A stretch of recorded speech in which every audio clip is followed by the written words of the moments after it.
السلام علیکم ویور، آج کا جو ہمارا ٹاپک ہے وہ ہے غربت کا خاتمہ اور فلاحی ریاست۔ دیکھیں، غربت جو ہے، غربت کوئی مستقل مقام نہیں ہے، مستقل کوئی یہ کوئی ایول نہیں ہے، یعنی کہ یہ کوئی برائی نہیں ہے مستقل۔ اس میں جو ہے بہت سی ریزن ہیں جو کہ غربت کی طرف ہمیں دھکیلتی ہیں یا لے جاتی ہیں۔ اس میں سب سے جو پہلی چیز ہے وہ زکوٰۃ ہے۔ زکوٰۃ کا غربت سے کیا لینا دینا، ایک سوال اٹھتا ہے۔ دیکھیں، جب حکومت یعنی کہ قائم ہوئی مدینہ میں، مکے میں، جب ایک پراپر زکوٰۃ کا ایک شعبہ قائم کیا گیا، لوگوں سے زکوٰۃ لی جاتی اور حقداروں کو دی جاتی تھی، تو اس وقت یہ عالم ہو گیا تھا کہ مدینہ اور مکہ میں کوئی زکوٰۃ لینے والا کوئی مستحق نہیں تھا۔ جس سے کو بھی دینا چاہتے تھے وہ کہتا تھا کہ جی الحمد ہے، میرے پاس اپنا خود کمانے والا ہوں، میں تو خود دینے والا ہوں، میں لینے والوں میں سے نہیں ہوں۔ تو اس کا مطلب یہ ہوا کہ وہ زکوٰۃ جو تھی پھر وہ باہر کے جو مدینہ اور مکہ سے دوسرے علاقے تھے ان میں دی جاتی تھی۔ تو آج یہ دیکھیں، غربت اس کی وجہ سے بھی بڑی شکار ہو رہی ہے۔ بینکوں میں جن کے اکاؤنٹس ہیں ان سے زکوٰۃ ایک زبردستی کہنے یا ایک رولز کہنے اس کے مطابق کاٹی جاتی ہے۔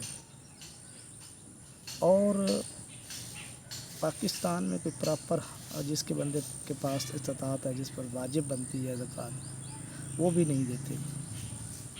یہ ایک غربت کی وجہ ہے۔ اب سارے بندے جن کا حق بنتا ہے، جو اہل زکوٰۃ ہیں، دے سکتے ہیں، جن پر قرض ہے، اگر وہ دے دیں تو یہ غربت والا مسئلہ ہی ختم ہو جائے گا۔ ایک یعنی کہ اس میں سے 70-80% جو ایشوز ہیں اسی سے حل ہو جائیں گے۔ ابھی آپ خود ہی سوچیں، پاکستانی معاشرے میں زکوٰۃ کس کو ملتی ہے؟ حکومت نے ایک فنڈ بنایا ہوا ہے، زکوٰۃ کا پیسہ اکٹھا ہوتا ہے، اس کو یعنی کہ حقداروں تک پہنچانا تھا، تو وہی جو حقدار جو اس کو پہنچانا تھا ان تک پہنچتا نہیں ہے۔ جو کہ زکوٰۃ کمیٹی کے چیئرمین بنتے ہیں وہ سبھی کھا جاتے ہیں، خود ہی کھا جاتے ہیں، خود ہی وہ مستحق بنے ہوئے ہیں اس چیز کے۔ زکوٰۃ کے پیسے کو بھی نہیں چھوڑتے، اس میں بھی کرپشن ہو رہی ہے۔ جو بینکوں کے ذریعے سے جمع ہوتی ہے اس کو بھی وہ چیئرمین وغیرہ جو کمیٹی کے ہوتے ہیں وہ سارے کھا جاتے ہیں۔ ایک پہلی کرپشن یہ ہو گئی کہ وہ پورا اس کا جو زکوٰۃ جتنی اکٹھی ہونی تھی وہ نہیں ہوتی، وہاں سے کرپشن ہو گئی، اور جو بچی کھچی اکٹھی ہوتی ہے بینکوں کی مد میں تو وہ ایک اس کے کمیٹی کے ممبر جو ہیں وہ کھا جاتے ہیں۔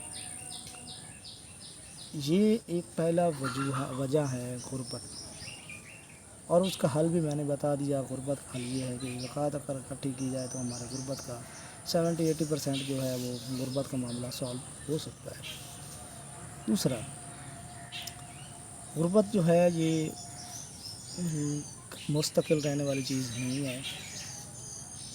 اس میں سے 100 میں سے کچھ 25 یا 30% جو ینگسٹر ہیں وہ کام کرتے ہیں، باقی جو ہیں وہ آوارہ رہتے ہیں، باپ کے خرچے پر، ماں کے خرچے پر، دوستوں کے خرچے پر، چوری ڈکیتی کر کے، اسی طرح کوئی لوٹ ماٹ کر کے، یا دوسرا کوئی سکیم کر کے، یا کوئی اس طرح جھوٹ بول کر، فراڈ کر کے، تو یہ سارا پیسہ اکٹھا کر کے وہ کیا کرتے ہیں، صرف اپنا عیاشی کرتے ہیں، کماتے کچھ نہیں ہیں۔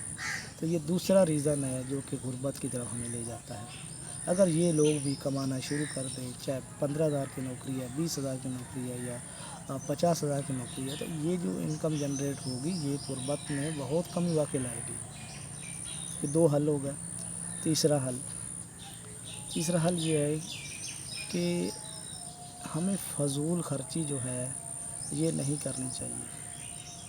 مجھے اگر 100 روپے کا اگر میں پیکیج لگواتا ہوں، میرا ایک ماہ چل سکتا ہے، تو مجھے یعنی کہ 200 خرچ کرنے کی ضرورت نہیں ہے۔ میں کہوں کہ بڑا پیکیج لگا دو یار، ایک دیکھو دکھائی جو کہ مجھے ضرورت بھی نہیں ہے، یا ایسے کام کر لیں، اگر میں 2 سوٹوں میں گزارا کر سکتا ہوں تو 5 سوٹ لے لیتا ہوں، تو یہ چیزیں جو ہیں ہمیں غربت کی طرف دھکیلتی ہیں. اس کی ہم کفایت جاری کر کے اس سے بھی ہم نجات حاصل کر سکتے ہیں غربت سے. آج تک اتنا ہی. نیکسٹ ویڈیو ملتے ہیں.